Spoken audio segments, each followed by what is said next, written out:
Welcome to the Navik Gaming Podcast, where it is our mission to explore the business and future of video games. We bring together the industry's brightest builders, investors, and thinkers to keep a pulse on current events, dissect emerging trends in games, share lessons learned, and have a great time. This podcast is also part of Navik's growing ecosystem, which ranges from free and premium research to consulting and advisory services. For more information, visit www.navik.co. This episode is brought to you by Zebedee, which welcomes you to a new era of monetization and user retention. Zebedee provides a plug-and-play API and SDK for seamless integration of instant, borderless, and low-fee payments using the Bitcoin Lightning Network. With fees less than 1 cent, Zebedee powers over 4,000 developers across sectors, processing millions of transactions monthly. You too can unlock the potential of borderless transactions to better engage and monetize your global user base, including the unbanked, and simplify the way you handle payments. Start for free at zebedee.io, integrate with just a few steps, and monetize your experiences. Again, that's zebedee.io, or check out the link in the show notes. And with that, let's jump into the episode. Hello, everyone. Welcome to another Navik Roundtable. I'm your host, Devin Becker, and with me, three great panelists, as always, Dave, Matt, and Felipe. How you guys doing? Hey, great. Thanks. Dave, I think you had something you want to share with everyone? Yeah, absolutely. So I wanted to announce in conjunction with Navik that I'm starting up a fractional CO and operations consulting services. So these days, we know the teams are focused on making great games, but everyone needs to make sure they're also focused on having a great business. And with the reality of the games business today, many studios want to focus their cash on those games and may not want to or be able to afford a full-time operations person. So a fractional operations specialist can help ensure that you structure your business for success while focusing on a great game. So the services I'll be offering are around production company pipelines and processes such as overseeing HR, recruiting, finance, as well as helping with business development and contracts. And for those really tough questions, if I don't have the answers on hand, even though I'm bringing 30 years of experience to the table, I do have an extensive network of experts to be able to call upon. So, looking forward to seeing if there are teams out there that I can help. It's a very interesting time inside the industry. A lot of people, looking for new roles, and a number of people thinking about starting up potentially new companies or companies trying to figure out how can they do the best at stretching the funds that they have.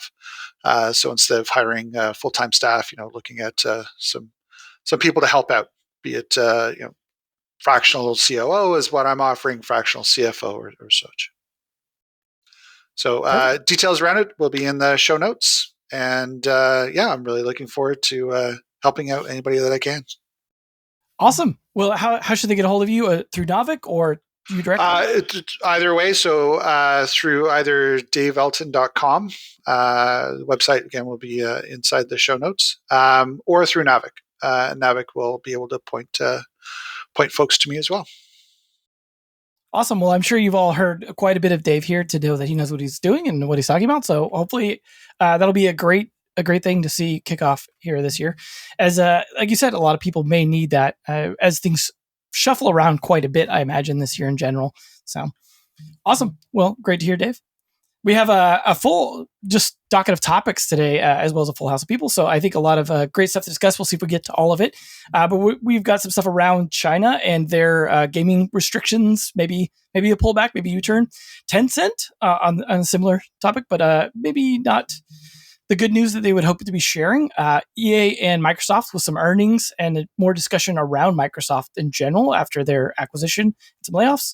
Apple... in a very interesting spot in general. We'll definitely be digging into that one. And then just some statistics we've got around young gamers and smartphones versus consoles. So why don't we just jump right into the first one around China and relating to the proposed bans. And why don't you recap the ones that were up as well, make sure people know for context. Yeah. So China proposed some bans on several widely used monetization tactics from its like by the government, and the proposed bans had included like daily login rewards, incentives for repeat or first time spenders. I would say like many of the monetization tactics that like many, like not just Chinese games but like maybe gacha systems that are used like for many type of games. So this was like really I could say dangerous or like problematic for many companies. Like the business model is based on those, and like they like may face an in certain times trying to figure out how to change and adapt to the regulation. Indeed, the adoption, I mean the adoption by the market was like the stocks for several Chinese companies like really dropped heavily after this announcement, and it was taken as very severe changes, which has all these criticisms probably has forced the China government to make a U-turn and remove these proposals, or at least like the web page that was hosting this like is no longer having them. um, and I think like the market also has like responded to this, and like several of the company stocks have like regained some of the value. I don't know exactly if to the same level or not, but at least like it has been perceived positively by the market. So yeah, this is the update. I don't know what do you think, if this is something temporarily while they work on something that maybe makes more sense, or is something that still could be applied without creating like a huge harm to the existing companies, or is something that they will like take it back forever. Correct me if I'm wrong here, Felipe. What I had heard, I don't know how true this is, but like I had heard that the original intent of the restrictions was to limit them to children rather than all gamers. And some of the backlash and concern from the Chinese game development industry was related to this unexpected application of these restrictions to all gaming. And that was at least in part why there was this like vitriol and backlash. Like my thinking is, if that is the case, so these will come back in some form or fashion, right? Like I don't think it's fair to say that it's like open season on game development in China by any means. Like there's still going to be restrictions. There still have been restrictions historically. So I would be surprised if these don't come back in some softened, pared back fashion. But I don't know. Did you hear the same thing when you were doing your research? This was originally intended for children. But I feel like it was a long time ago that they uh, had something like more focus on children, and I think also like limiting the time they spend on the game, not just like attacking the monetization. This time I didn't see like that was only for children. I thought like it was for trying to protect all the customers. So I don't know if others have heard something that could. Yeah, I didn't hear whether or not it was for children only. The announcement, anything around the announcement was world, across everyone, and maybe that's why the hammer fell on the people that did the announcing, that the announcement was wrong. Potentially, that's why, rather than the people that are actually building out the terms themselves. I do expect that they will be back in some manner. China's continue to say that their main goal is to protect the children. But I do know that they also have some desire to protect the populace as a whole, given some of their other restrictions they have in place. But I agree. I think it will be back. I think they're just going to do a different rollout. Yeah, I'm reading now. I think like part of those were tailored specifically for children. Like for instance, loot boxes cannot be sold to children, but the others were like generally applied to anyone. Like the daily login rewards and all that like, was for everybody. I think it does make a little more sense for China to be doing that targeted towards kids, not just because, well, in general, that kind of makes more sense to target those things, but also they have more of an ability to enforce that because of the previous stuff that was mentioned around enforcing hours, where they were doing like an hour a day on these specific days. And like they were really curbing big time the amount kids could play games. And they would do that through things like facial identification with an ID and things like that to actually verify that it was a minor playing or not. Now, of course, kids get around that, especially if they happen to look like their siblings that are to not be minors. They tended to find ways to get around that pretty easily, but there was an enforcement mechanism. And I think this is stuff that we could see eventually roll out towards the US or the EU around, like, we have like the COPPA stuff that has been a big deal. Like even I believe there was like, a number of lawsuits around like that Fortnite even just had to settle, like Epic settled around marketing stuff to kids or selling stuff to kids. And there's like, it's a constant ongoing battle. Obviously, China can do a bit more top-down enforcement on that, whereas we're kind of like, piecemeal laws and things like that. But this does sound like something that, even if it doesn't roll out here anytime soon, is very likely to probably come back to China because they seem to want to kind of weaken the ability of games to kind of have a strong effect on the populace at the young level to make sure that they're doing their studies and stuff like that. I mean, obviously, I can't speak to their objectives, but that seems to be the pattern. And very likely possibly to return. And the question is, of course, like what amount of the audience is kids versus, adults? Because if it's all kids, then obviously you're targeting everyone, right? Like then it is just the same effect as if it was applying to everyone. So, I mean, we'll see where that goes. But on the topic of, affecting Chinese stocks and things like that, I believe Tencent was one of those ones that got hit by that.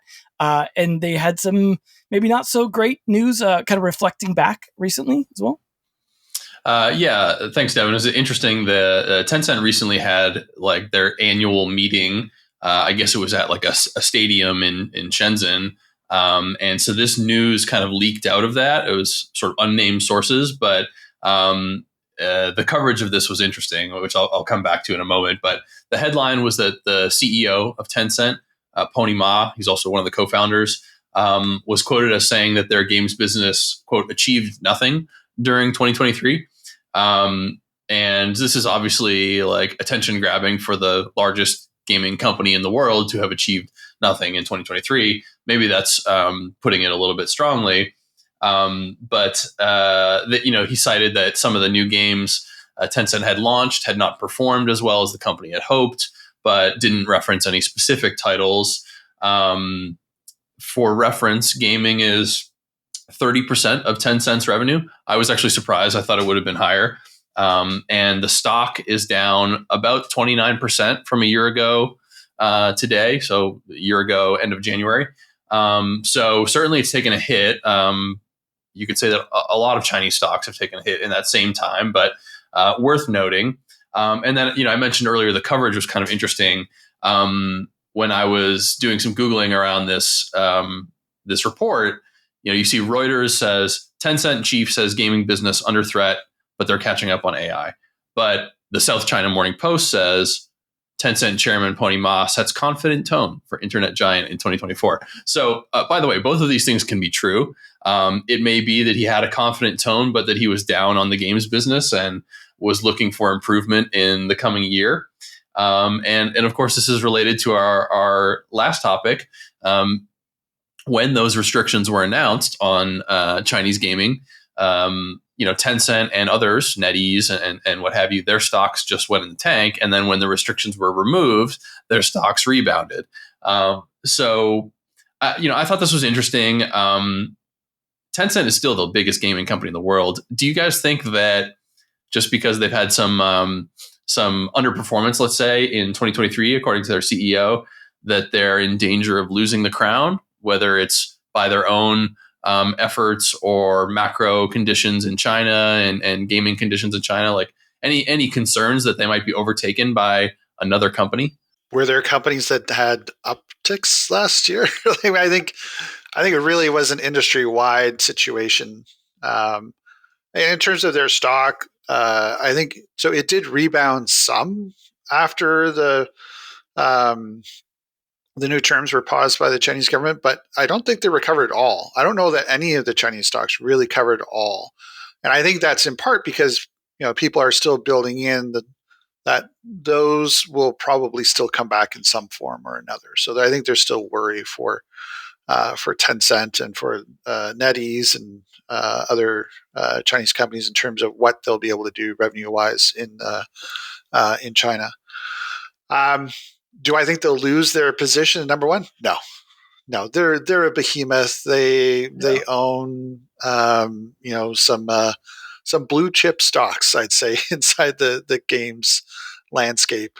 So I really don't see them seeing any threat to their crown this year. I think they're going through a lot of the same challenges that a lot of companies are right now in terms of what their results are comparative to a year ago, 2 years ago, and where things are going just in general, an overall general sense.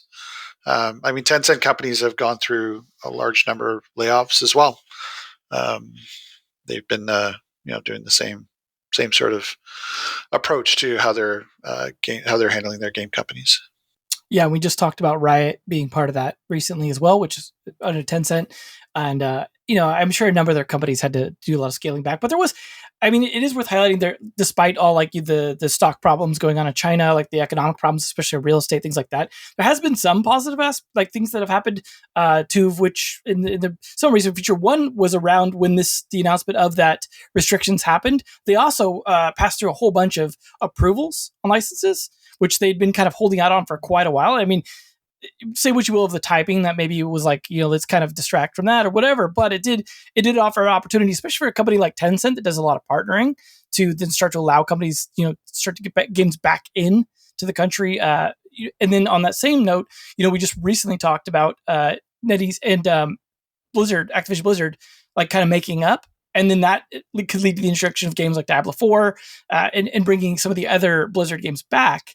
And that could also, again, help with that. So that if that trajectory continues, that could still be good for recovering for Tencent. But obviously, that's a big if, right? Because they tend to be hot and cold in terms of those game approvals. And for all we know that, none of those Blizzard games even get back into the country. We can't really be sure on that. But in terms of Microsoft, Activision Blizzard, all that, we actually, switching over to them, had some earnings reports along with EA to discuss. Yep. So very quickly, I'm going to start off with EA, and then we'll get to Microsoft. So EA released their earnings report for Q3 of fiscal year 24, so the 3 months ending December 31st. Their revenue was $1.95 billion, net income $290 million, net bookings overall $2.37 billion. So breaking that down, their revenue fairly flat, up 3% year over year. Their net income up 42% year over year, and their bookings again was flat, about 1%. A couple of points to note inside there. So their live services accounted for revenues about $1.71 billion, up 3% year over year, which is, I believe, a new record for the live services inside the company. And live services now makes up about 73% of EA's total revenues. But on the other hand, so if you look at what the full game sales were like, they were down about 5% year over year, and down 27% compared to the third quarter 2 years ago. So, going back into when the games industry is still seeing their COVID high. But I think one of the real bright spots was EA Sports Football Club. Continued to outperform expectations again this quarter. It delivered about 7% year-on-year net booking, and this is compared to the last FIFA, which also had World Cup attached to it. So typically, the yearly version of FIFA that does really well, or when the World Cup comes around every 4 years. So overall, I think the highlight for them was that they made the right decision when it comes to stepping away from the FIFA license. So there's still football clubs doing really well for them, but overall it was fairly flat. Now, and this also does take into account that they don't have some of their big titles or big franchises coming out this year. No Battlefield and no Need for Speed.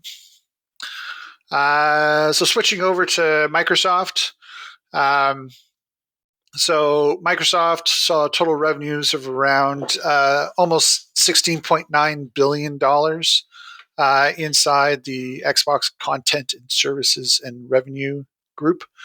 Now, interestingly, we're curious to see what this is the first quarter where we actually see Activision Blizzard as being part of that. And it certainly ended up offering some ups and downs. So overall revenue that it brought into the Xbox group was just over $2 billion. But they did take some hits in terms of costs associated with the purchase. So overall, the operating income was at a loss of about $440 million. So definitely some pluses and minuses there.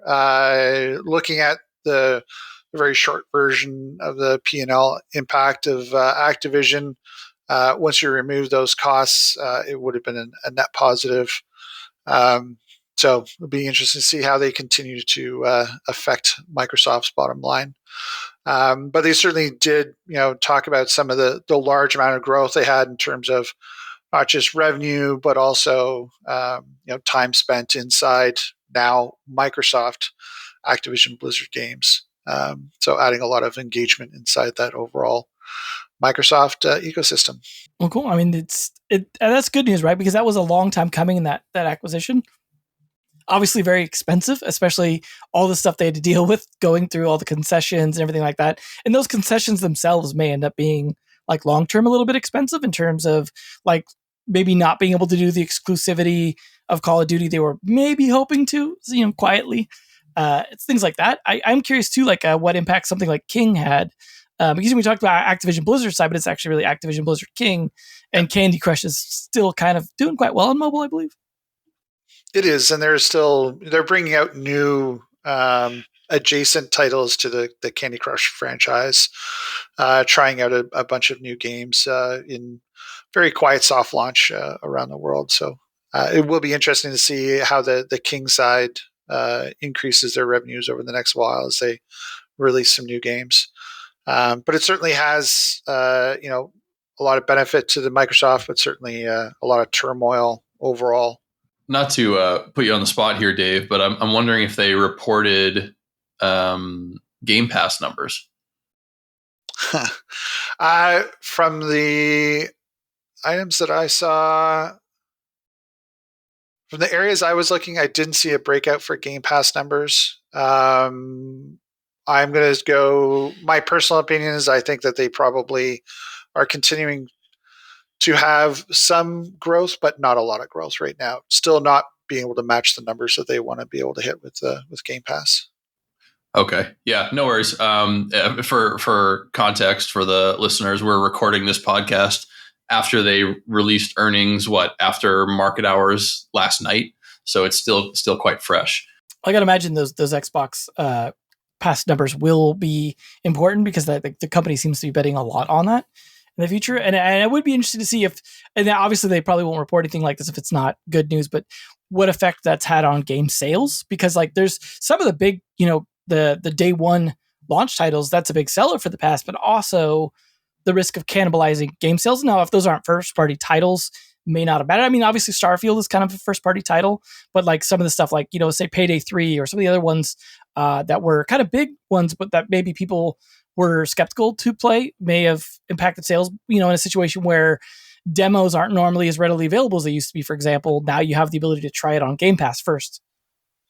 Yeah, and I do expect that we'll probably see some continuing testing around monetization, similar to what they did with Starfield, where Game Pass subscribers, will have access to the Activision Blizzard games day one, but they'll have the opportunity to have some upselling available to them, through exclusive content or exclusive timing. Starfield the Starfield players were able to get access a few days early if they purchase some DLC above and beyond what their Game Pass offers. Yeah, I guess we'll see. I mean, on the topic of Microsoft Activision Blizzard, also there was a number of things going on there around some layoffs, some position changes to fill Bobby Kotick's void, things like that. If you want to dive into that. Yeah, a big time of change at Microsoft and Activision. So, the headline is the layoffs, of course. Like, there was 1,900 employees at Xbox and Activision, let's say Xbox gaming broadly, that were laid off. And this represented something like 8% of the entire Xbox gaming workforce. So, a pretty meaningful reduction in force. This was joined by the news that the president of Blizzard was stepping aside, Mike Ibarra, as well as the chief design officer, Alan Adam, who was, I guess, a co-founder of Blizzard as well, leaving the company. The survival game, the often cited, much anticipated survival game codenamed Odyssey at Blizzard, has finally been canceled after more than 6 years in development. So that's sad. I was kind of excited about that. But in terms of shuffling the deck chairs, the new leader at Blizzard is Johanna Faries. I apologize if I'm mispronouncing her name. She comes over from Activision, where she was the head of Call of Duty esports for like 12 years. And before that, she worked at the NFL for a long time. And I guess there is some concern, rightly or wrongly, that she's an Activision person coming in to manage Blizzard. And this is what you might interpret as like the last, check mark or success for Bobby Kotick in terms of like installing Activision executives at all of the subsidiaries, Blizzard, King, whatnot. So it's certainly a big change. And for her part, she seems cognizant of that concern. She released, or the organization released her statement to all the employees, and she seems to be recognizing that, I think I have a quote here. Yeah, walking into this role with sensitivity to those dynamics, very different organizations and cultures. So a lot of changes at Activision and Blizzard. We know that they're going to be integrating integrating Activision Blizzard King into the larger Microsoft organization. We've heard talks about maybe a mobile app store coming. They referenced several promising new projects that Blizzard has in the early stages of development. But at the same time, letting go a lot of, certainly really talented employees hitting the market right now. What do we think is next for this behemoth in the industry? And I'll just leave it there for now. I have some follow-up questions, but what's next for Microsoft? What do you make of these moves? Well, I would say it's like the normal consolidation, right? Like, and probably in a different market situation, you will like let a bit more time to do this consolidation. But probably at this stage, and like with many companies tightening the belt, they have decided to do it faster, right? Like rather than later. I don't know. I don't have like much inside knowledge about this. And then I would say that this is trying to make the integration more efficient as soon as possible, right? And not trying to have like different heads doing the same thing in different ways, and like being harder to focus. Yeah, I think the integration is going to take time. They're going to pick the items that they want to get figured out as quickly as possible. I think part of that's going to be what their green light process is for projects going forward, just because they're just the large amount of cost associated with those. And when it comes to games that have been in development for 6 years and and still not ready for prime time, then I think there's always going to be some questions about will they ever be ready for prime time. And where inside, the previous Blizzard style of greenlighting games and allowing games to continue on, I think there will be a difference in Microsoft style versus Blizzard style. And as you start looking at how they can, start bringing the the Microsoft culture in, I think the green light process is going to be one of the first things that they're going to start looking at. And I think that was one of the main reasons why.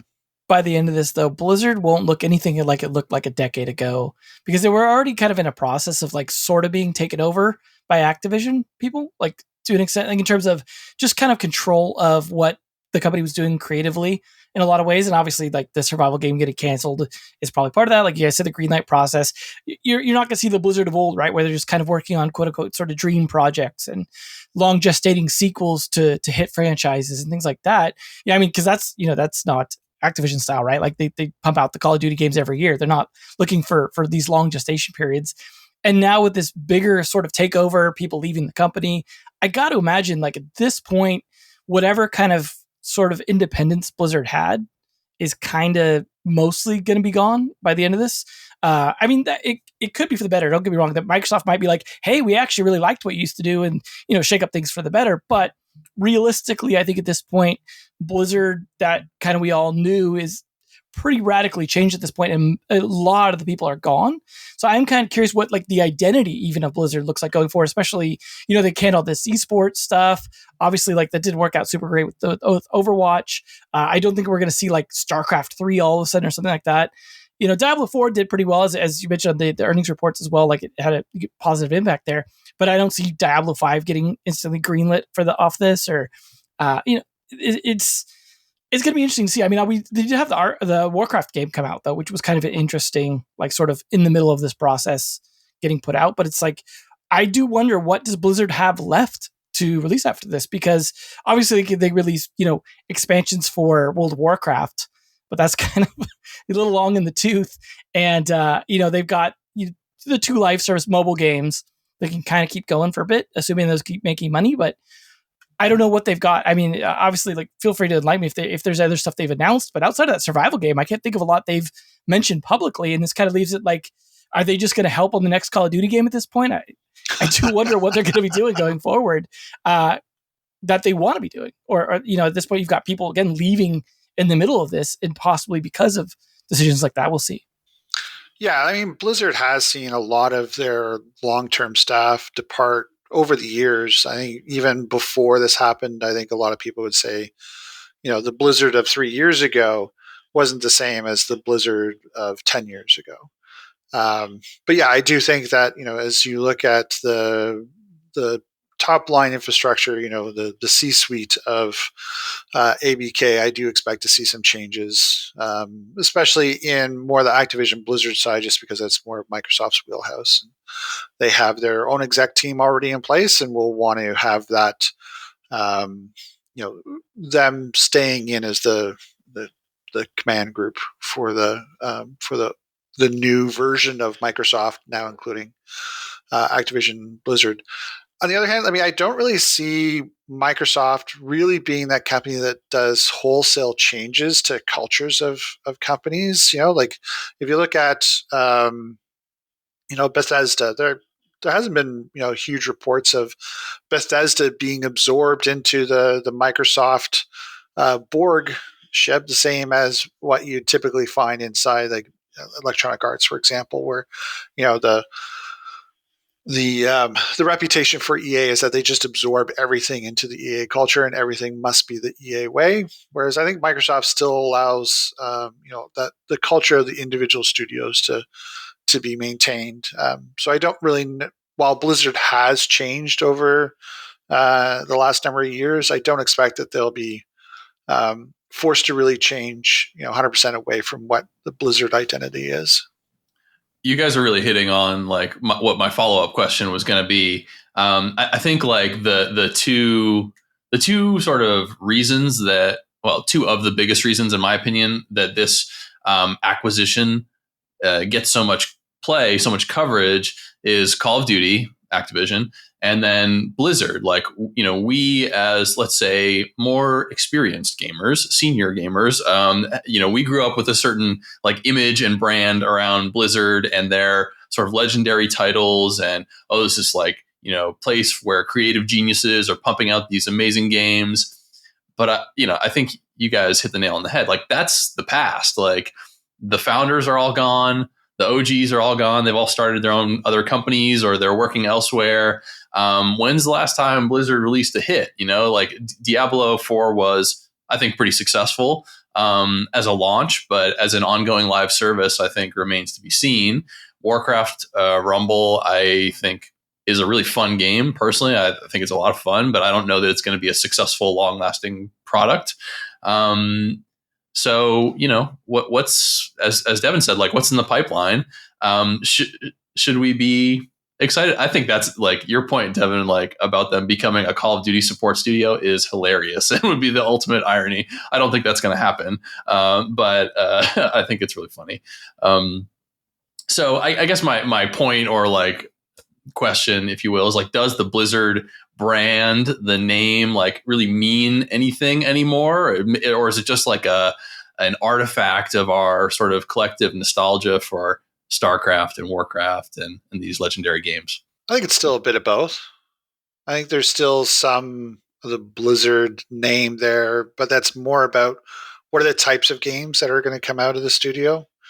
I agree it would be hilarious if, well, actually, no, it would be sad if Blizzard became studio number 612 to work on Call of Duty for Activision. But, I think there still is a relative feeling of what a Blizzard game is. And I think they'll probably continue along those lines. But, Blizzard has gone through the same thing that Activision went through themselves, where it was they're going to take a look at what do they consider their key franchises. And if something's not a key franchise, if it's not, anticipated to provide, X millions, hundreds of millions of dollars to company revenue, then they're going to get shut down. I still remember Blizzard as of, Lost Vikings Blizzard, the very, very early days of Blizzard. And they certainly took a lot of chances on things. And they had some fantastic games and different styles of games. But I expect that they've been streamlined, and I expect they'll stay probably that way for the foreseeable future. It would be kind of interesting to see if this like sort of acquisition led to some mobility over to other Microsoft properties. Like, let's say the Blizzard people are like, we're not really doing RPGs here anymore, but I'd love to be doing them, and move over to, Bethesda, for example, because they clearly need some development support, it seems like, at times as well, and maybe a bit more than Call of Duty does. So it would be interesting to see maybe a little more mobility across these companies. Obviously, that can happen, without being part of a bigger umbrella company. But, in these situations where there's, rather than leave the company altogether and just kind of go out into the woods, so to speak, like maybe there's some opportunity for some cross-pollination between these companies for some of those overlaps, because Bethesda falls into that same sort of like old school, back in the day computer game company that has been around for a long time, made a lot of kind of somewhat beloved franchises. I mean, pretty much Elder Scrolls games for the most part, but like, they made some cool Terminator games as well. I don't want to forget about those, but there is some opportunity there for these two to kind of work together, stuff like that. I mean, we'll see, obviously, right? I don't want to belabor the point because it could go a million different directions. But one of the things you mentioned earlier as well, Matt, was around the idea of them potentially launching an app store, which of course, would be pretty interesting in general. And that kind of leads to the other sort of big topic that we have today around that maybe the opportunity for that opening up through some legislation on Apple. So I think this is a big one. So Apple will open iPhone to alternative app stores, but that's what they say. But like what they announce is something that we will discuss, I guess, for sure. So first of all, this is just for the EU, the European Union, and it's in regards to the DMA. I forgot the direct markets. How is the Digital Markets Act? So this is to get the everybody on the same page. Let's just start with what's the DMAI is, and it's like a set of rules from the UA to try to prevent some practices from gatekeepers. And they mentioned gatekeepers like companies like Microsoft, Google, Facebook, Apple in this case, right? And it's aiming to try to avoid them like having self-preference to their own products. And I think that this case of the App Store belongs to this one. Also, like fostering data access and interoperability, forbidding to bundle services, and then the customers having to have more services than what they really want or need, and having some advertising transparency. According to this legislation that will start to be applied in the EU soon, then Apple has proposed a solution specifically for the EU. So they have unveiled this plan that will allow users to install apps from outside of the App Store and use alternative payment systems as well. The changes, they will take effect in March and will apply to all iPhones sold in Europe. I think like it would be like directly applying to new iPhones, and the existing ones, they need to really update to the new version that is coming with this in place.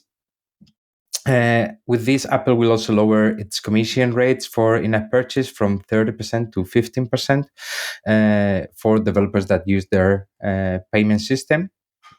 And well, they say that these changes will increase the choice and competition for app developers and consumers in Europe. So, like, meaning that they believe that they are really complying to what is required by this new legislation in the EU. But well, there are some things that are not so maybe publicly or transparently mentioned, and this is something that we could get to it in more detail in a minute. But before that, like, well, they have been complaining that with all these, the Apple ecosystem will become like a less secure, a less private space, and it would be more dangerous to the users. So that's probably why they have started the campaign about privacy. One of the reasons probably was this, like, why they started so long time ago talking about privacy and what privacy was so important for them. So then on the things that are not like the other side of the coin, so Apple has introduced some limitations to like who can create a new app store and what happens to the companies or developers that enroll with these other app stores. And basically what they are introducing is a new charge that they will charge developers a fee for every annual install that goes beyond the first million. And developers can avoid this fee by remaining on Apple existing terms. That means like not using third-party storefronts or other payment providers. Meaning that this fee is optional, and they can choose whether to stay with current terms and stick to Apple App Store and not use like third-party services. Or they're really willing to use these other services that they will be charged this fee. And like it looked like they were trying to copy Unity, because basically it's a very similar to Unity runtime fee. And I think like probably that indeed was their intentions in the response from the Unity runtime fee. So not any developers wanting to have that. So they say, okay, well, if you stay with us, like you don't have to pay that you don't want. So that's the alternative. Probably they choose that very, very much on purpose.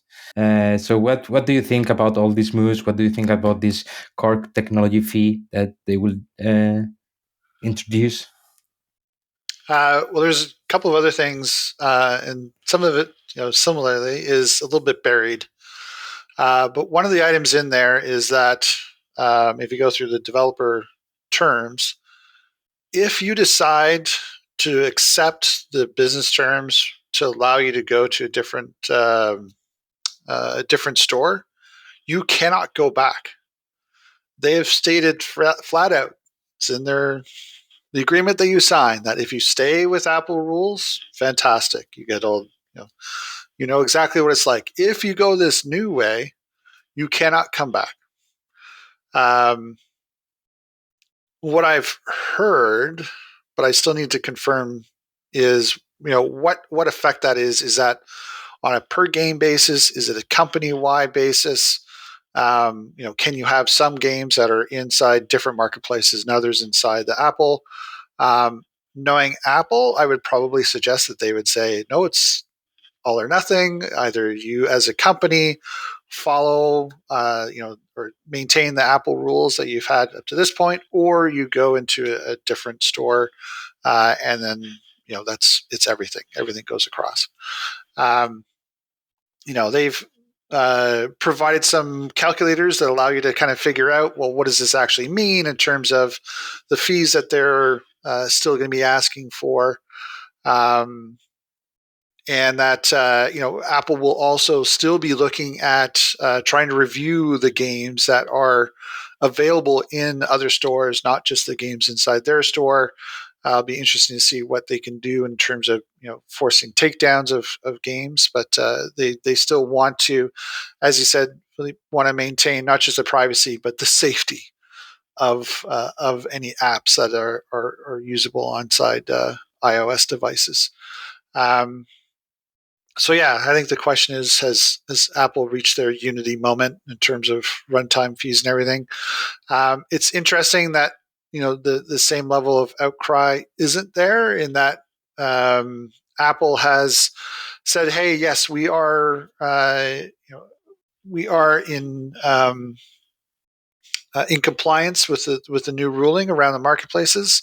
But I think if you look at what they've done in the EU, what they've done in the US and the Netherlands, South Korea, in terms of their alternative payments, when it's just the alternative payment side that's being forced, I do think that they are kind of skirting within that.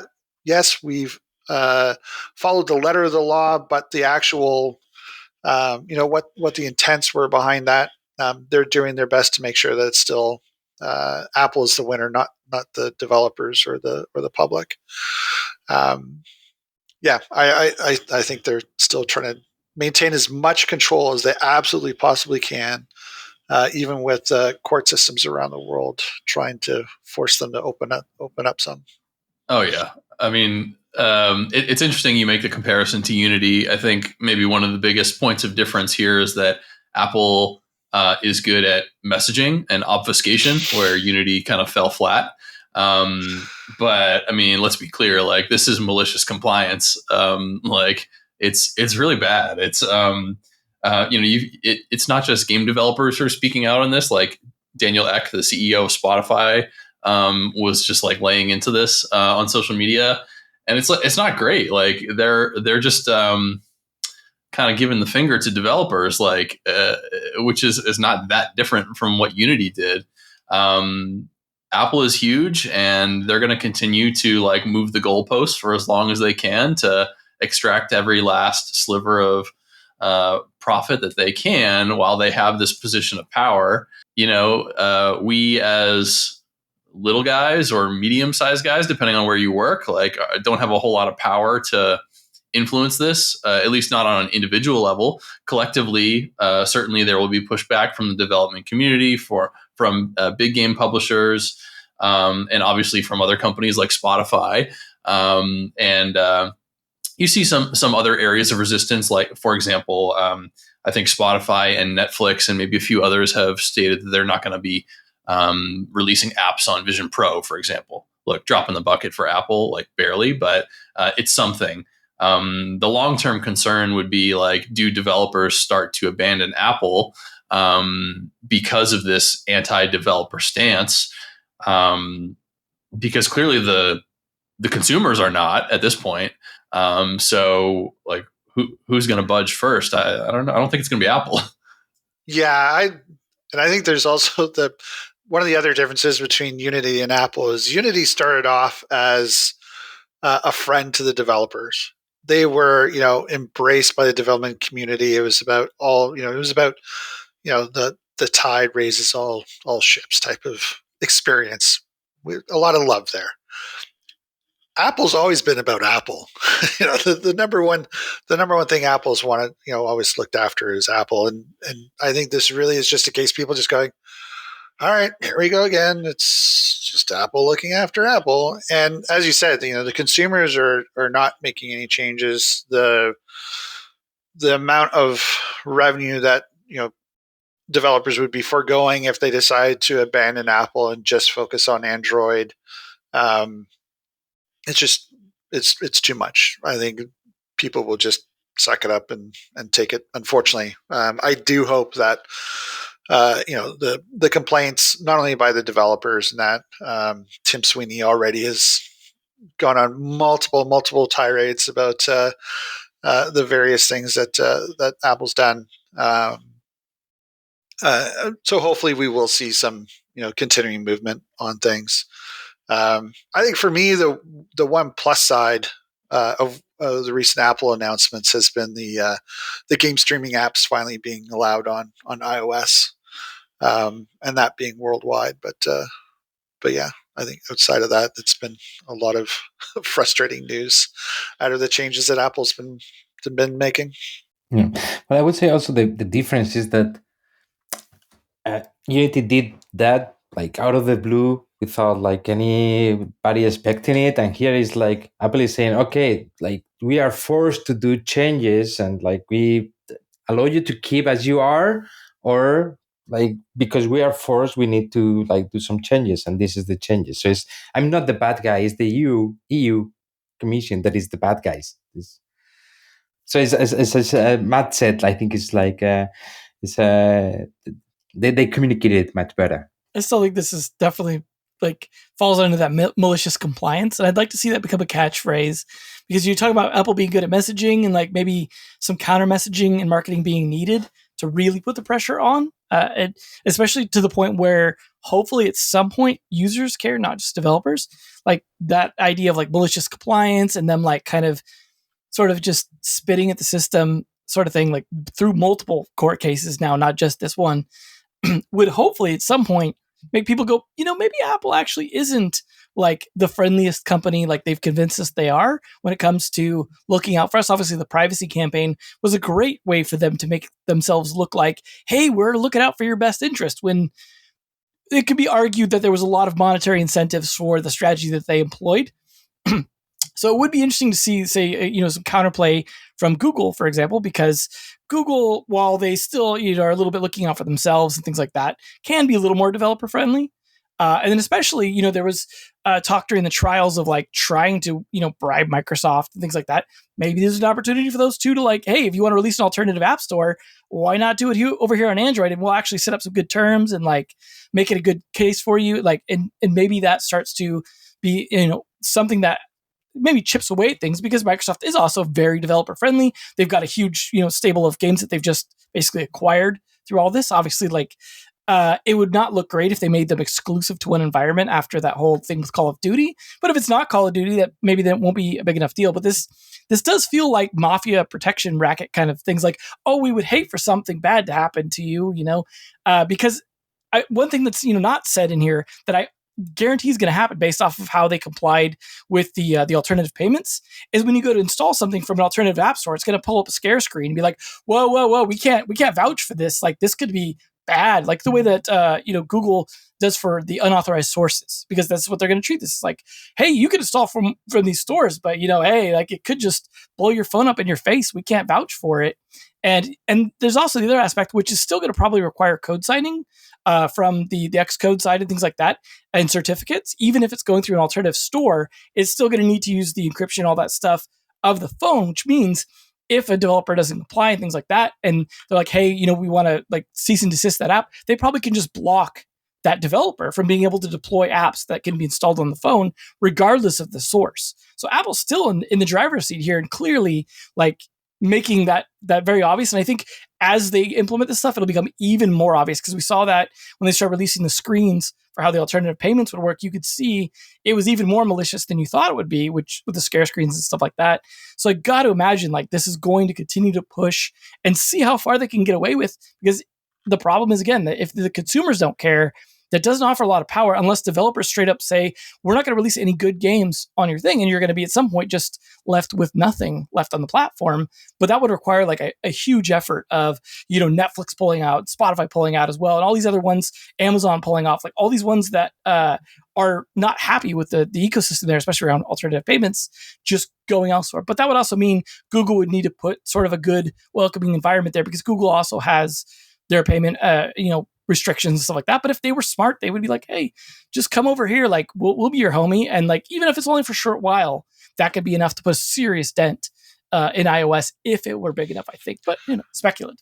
I wonder if it pushes more companies to look at cross-platform play, just because they can then get, Apple doesn't allow you to really push and say, hey, go do all your purchases on the PC. But, through some decent UI, you can certainly make it more interesting, more appealing to purchase on, platforms outside of iOS. Well, the xCloud stuff is already, like you said, they're allowing that now. Yeah. So that will be actually something that is cross-platform, because that's played on Xbox servers, which means they'll be playing with the Xbox PC players. Yeah, I believe it always does the Xbox servers for all the games that I've seen. But yeah, there might be some that do with the PC side as well. And they just put Pal World on there. So there you go. Everyone could join in on that as well, potentially on iOS in the near future. But speaking of smartphones versus consoles, a study around young kids in terms of what they prefer may be shifting.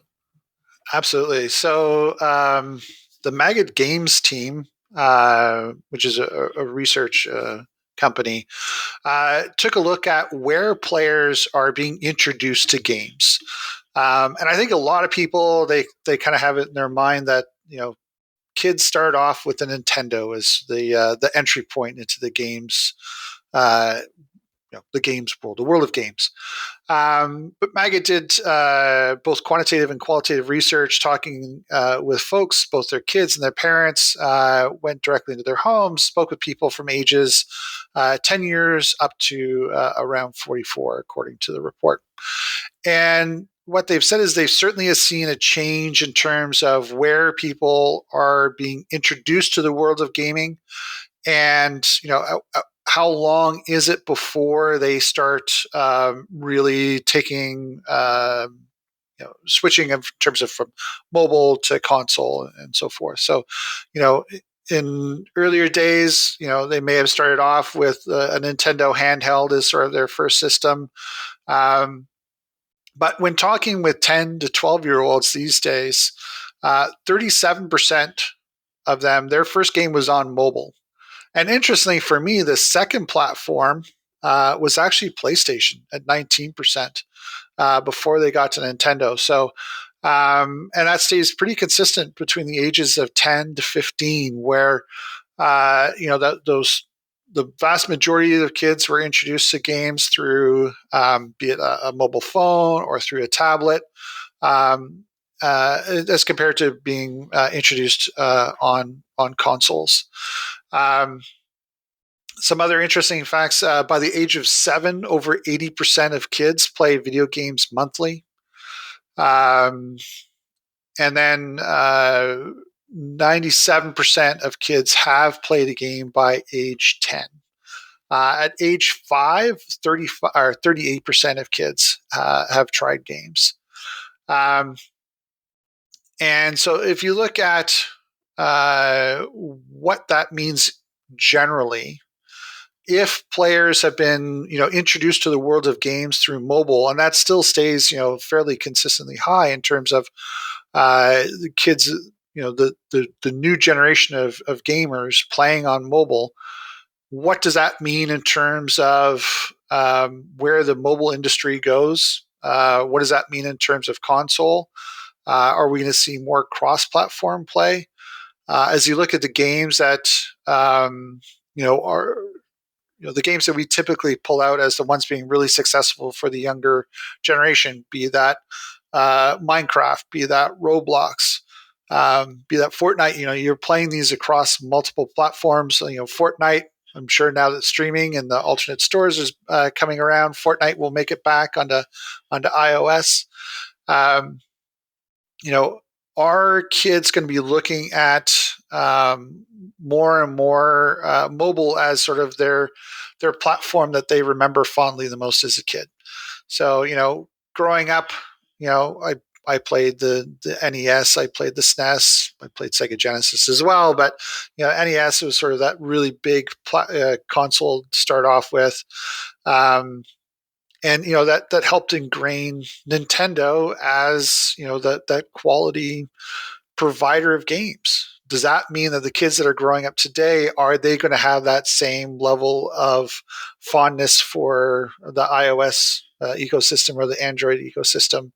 And will we need to make sure as we're building out games that we're making sure that we're covering off the mobile? So really trying to work on those cross-platform games. There's been a lot of questions around the mobile business overall as it's become harder and harder for companies to do effective UA.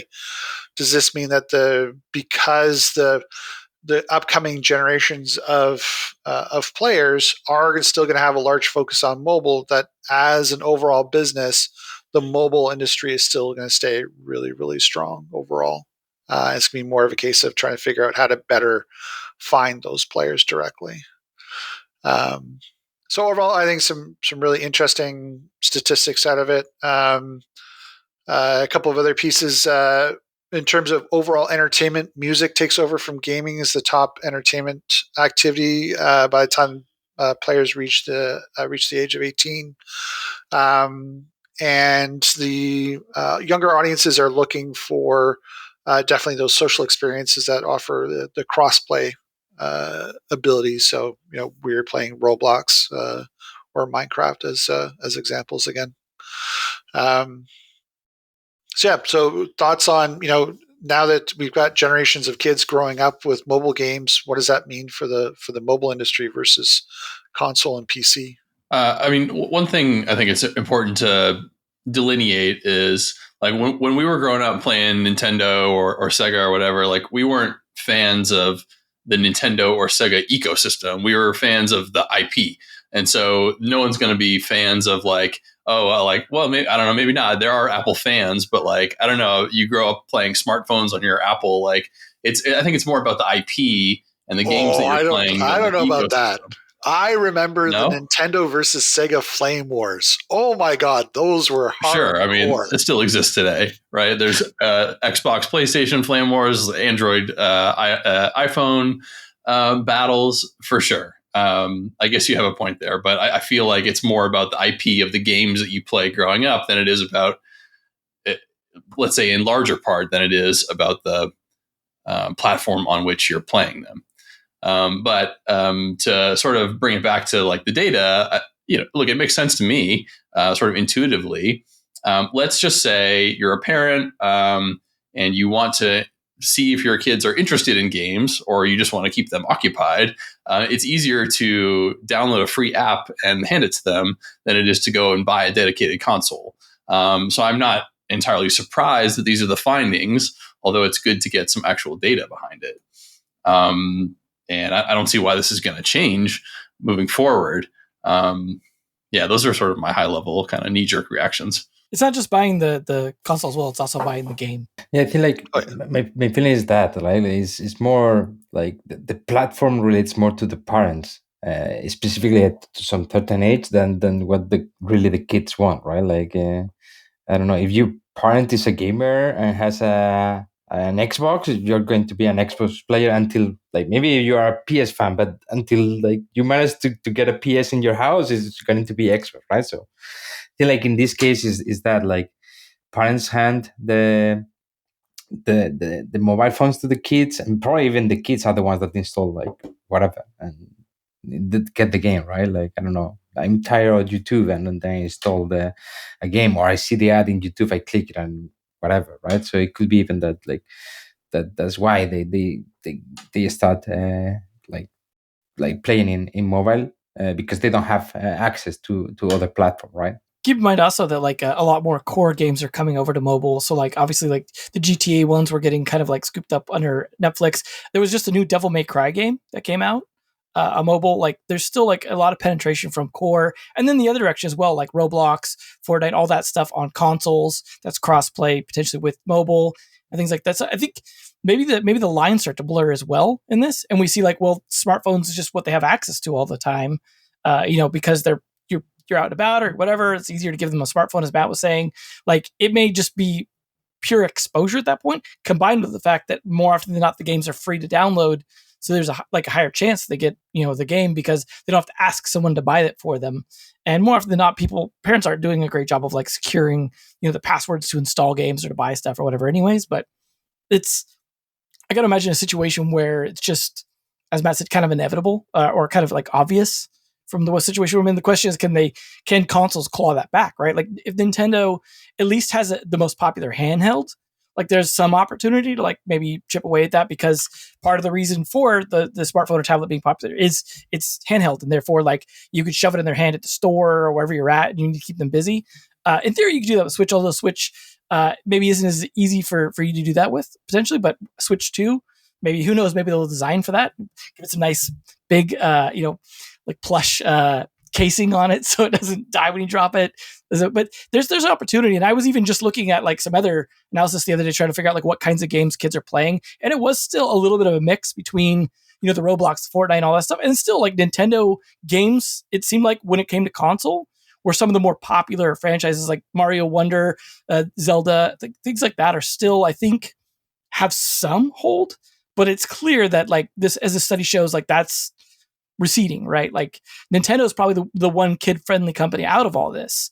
And so that's, I guess, why this is a bigger deal, because you're losing maybe the more kid-friendly one to just random mobile games. I do wish this was a little more granular in terms of the number of like the specific games, to like really see, okay, what is it just Roblox and Fortnite? Because in that case, it doesn't really matter as much. Like that's totally cross-platform. That's all over the place. It's on VR even at this point. Like you can't really use that as a great benchmark. Obviously, the PlayStation ones are maybe even the more interesting ones. If that's still getting some people over, what kind of games are compelling enough to bring people to console from mobile? And so I think a deeper study on this would be, I think, really useful, and maybe even for mobile developers in the future to figure out how to better develop their games to address a future-proofed audience, and also not lose sort of the aging adult audience that like may have grown up on consoles and kind of be like, well, where'd all my games go at that point? I mean, Steam Deck actually maybe even could help with that, right? Because there's a lot of people that are like, hey, as a dad, Steam Deck's a blessing,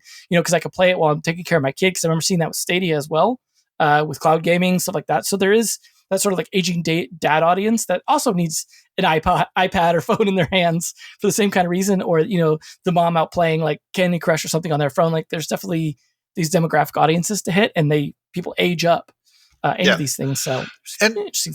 But I think as we look at what styles of gaming did people grow up with, how does that translate to game design? How does that translate to genres going forward, right? So, we're seeing a lot of interest in the UGC side of things because of the games like Minecraft and Roblox, and now seeing how does that actually progress into the older audiences. So as those people that grew up with Roblox, what are they playing as they get older? So looking at, smartphones certainly are the easiest thing to hand to a kid as you're looking to occupy them. But if that's what they're gotten used to, this is what a gaming experience is, and this is what they consider fun, how does that translate to older audiences? Like, if you think of like the number of platform games that dominated when it came to Super Nintendo and Sega Genesis, and what that meant, as time went along, there were still attempts to try and recreate that magic, somewhat successfully in terms of Nintendo, and I think a little bit more unsuccessfully across other games and genres. But there was still the expectation of trying to do those platform games. Are there going to be expectations in trying to recreate some of those mobile game experiences across console and PC for the people, for the players that are 10 years old today? They've gotten used to a certain style of gameplay. Are we going to have to try and recreate those types of gameplay as they continue to grow older and continue working through the various platforms in the overall gaming ecosystem?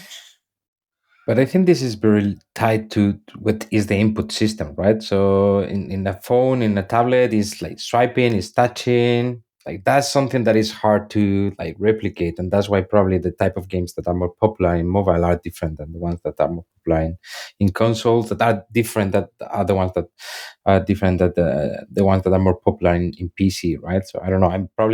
I'm old and saying this, but I can't play a shooter in console, right? I need to play on a PC. I cannot play in the console. Yeah. So I won't even ask if you play shooters on mobile phones then. I've tried, but The funny thing is I find that easier than using thumbsticks, actually, oddly enough. But it's definitely a challenge for those of us who grew up like on keyboard and mouse, right? But I think the other thing that you mentioned earlier on that I think maybe is getting even ignored a little bit in this is the social aspect. Like when we think back to when we were social on these console games, it was the neighborhood, the friends coming over, you were all playing. Like you think of what a big hit GoldenEye or Halo was because of their sort of multiplayer sort of party aspect in those days that kind of helped them become a big force. And you look at Nintendo now, and sometimes they're the antithesis of social when it comes to how like not online they are, online friendly. They tend to like make it very difficult to do online stuff. You have to deal with all these friend codes and stuff. And, like their inability to sort of like progress more smoothly into like the social online, especially post-COVID, is a situation where like things like Roblox, Fortnite, those things become the lobbies for the kids. They become the social experiences that we had more as a physical thing, but now they're all doing online, especially like I said, because during COVID, they kind of had to. That may be a big part of it. If Nintendo can't make these more social, more UGC friendly, like at least they had Mario Maker, but and like I guess there's some pseudo UGC in Zelda, but it definitely sounds like that may be an aspect. And you look at like even Among Us or some of these other like games that are very social driven or streamer driven, like all these different cultural aspects, I think, to what drives kids to play these games. But I guess we'll have to see how this goes forward in terms of whether or not this has a long-term impact in Nintendo and they adjust. Obviously, they have their strategy and will continue executing on it, and they're not doing bad as a company. So we, at least for the moment. But we'll see how things shake out. But in the meantime, I want to thank everyone for tuning in. And of course, you guys for joining for a very in-depth discussion that I'm sure could go on for a lot longer if we wanted to make this a 3-hour special. But a lot of interesting stuff happening this year, especially when it comes to regulation, both in China, in the EU, in the US, like all these impacting video games on top of layoffs, economic changes. I think it's going to be a big year for gaming, just hopefully in some useful directions. But we'll see, right? It's only the kind of the end of the very first month, although if you're hearing this, it's already February. So hopefully, the Groundhog scene is shadow, I think is the good way to go. But either way, we'll catch you guys, I think, after Punxsutawney Phil or wherever you're from in terms of your Groundhog's Day. But thanks everyone for listening, and we will catch you guys next week. If you enjoyed today's episode, whether on YouTube or your favorite podcast app, make sure to like, subscribe, comment, or give a 5-star review. And if you want to reach out or provide feedback, shoot us a note at podcast@naavik.co or find us on Twitter and LinkedIn. Plus, if you want to learn more about what Naavik has to offer, make sure to check out our website, www.naavik.co. There, you can sign up for the #1 games industry newsletter, Naavik Digest, or contact us to learn about our wide-ranging consulting and advisory services. Again, that is www.naavik.co. Thanks for listening, and we'll catch you in the next episode.